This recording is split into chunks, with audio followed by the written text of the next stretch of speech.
Teman Ana dulu pernah berzina dan sang lawan jenisnya hamil. Karena keluarga akhwat meminta pertanggungjawaban, maka dimintalah sang ikhwan untuk menikahinya. Keduanya telah bertaubat dan mereka bingung apakah pernikahan mereka sah secara syar'i, karena mereka bertanya pada beberapa ustadz hubungan mereka sudah halal. Berikut dalil-dalil, namun mereka tidak yakin. Bagaimana menurut ustadz tentang dalil-dalil yang kuat? Saya pernah tanyakan sendiri nih ke beberapa masyayikh di Saudi, dan saya sampai dibacakan kitab oleh beliau, oleh syekh-syekh kita di Madinah sekarang yang masih mengajar. Ada salah satunya Syekh Al-Musharraf yang saya termasuk sering bersahabat sama beliau, konsultasi kadang-kadang. Dan beliau baru saja ini, baru berapa waktu ini punya halaqah di Masjid Nabawi, karena memang beliau dianggap punya kapasitas gitu. Lalu saya tanya, bagaimana syekh hukumnya? Karena di Indonesia ini dijadikan sebagai senjata. Kalau ada seseorang suka, laki-laki suka perempuan, lalu kemudian tidak disetujui oleh orang tuanya, maka mereka hamil dulu. Sengaja buat tanda kutip kecelakaan itu supaya mereka dinikahkan. Pernikahannya sahkah? Maka beliau mengatakan, baik Khalid, untuk lebih jelasnya saya bilang, saya mau tolong antum datangkan kepada saya dalil-dalil terinci. Karena kalau hanya sekedar jawab boleh tidak boleh, mungkin saya juga bisa.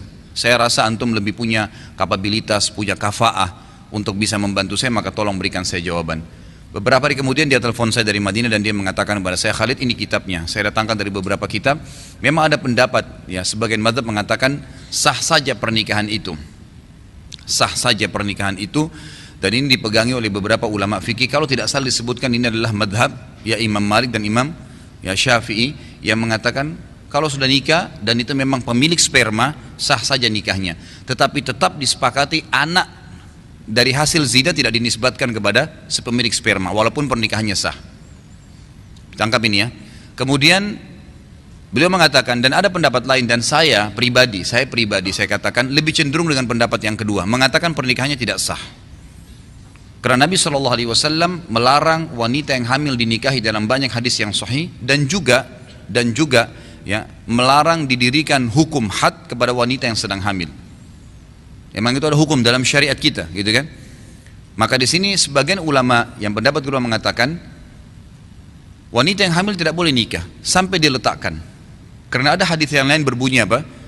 Tidak boleh seseorang, hadis Bukhari ya, tidak boleh seseorang di antara kalian menimpahkan benihnya di atas benih saudaranya. Kalau sudah terlanjur perempuan itu punya ya, hamil, maka enggak boleh laki-laki lain datang menikahi kemudian meletakkan benih baru. Tahukah antum apa hikmahnya masa iddah? Masa iddah itu selama 3 bulan, gitu kan? Itu masa pembersihan rahim.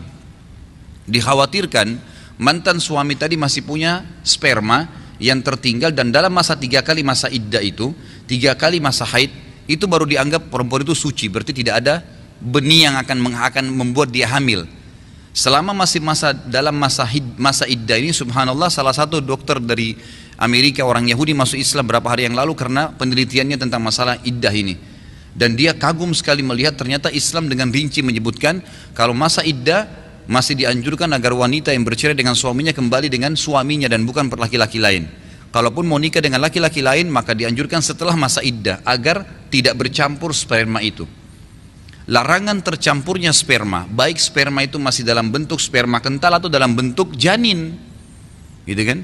Maka pendapat kedua mengatakan tidak boleh, karena ini perempuan sudah ada janinnya, ada sperma saudaranya di situ. Makanya dibiarkan dulu tuh lahir, suci setelah masa nifas, baru nikah. Maka saran pendapat keduanya adalah nikah kembali, taubat nikah kembali. Anda boleh pilih salah satunya yang mana Anda merasa lebih tenang, tapi saya bilang kalau saya pribadi lebih cenderung dengan pendapat yang kedua.